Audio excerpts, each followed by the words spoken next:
بسم اللہ الرحمن الرحیم۔ صحیح بخاری حدیث نمبر 10۔ ہم سے آدم بن ابی ایاس نے یہ حدیث بیان کی۔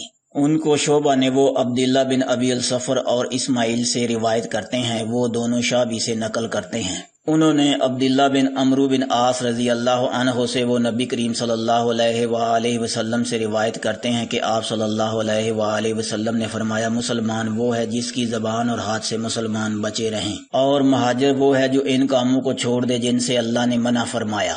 ابو عبداللہ امام بخاری رحمہ اللہ نے فرمایا، اور ابو معاویہ نے کہ ہم کو حدیث بیان کی داؤد بن ابی ہند نے، انہوں نے روایت کی عامر شعبی سے۔ انہوں نے کہا کہ میں نے سنا عبداللہ بن عمرو بن عاص سے وہ حدیث بیان کرتے ہیں جناب نبی کریم صلی اللہ علیہ وآلہ وسلم سے وہی مذکورہ حدیث، اور کہا کہ عبد الاعلیٰ نے روایت کیا داؤد سے، انہوں نے عامر سے، انہوں نے عبداللہ بن عمرو بن عاص سے، انہوں نے نبی کریم صلی اللہ علیہ وآلہ وسلم سے۔ مزید اسلامی ویڈیوز کے لیے ہمارے چینل کو سبسکرائب کریں اور ہماری آنے والی ہر ویڈیو سے باخبر رہنے کے لیے بیل آئیکن پریس کریں۔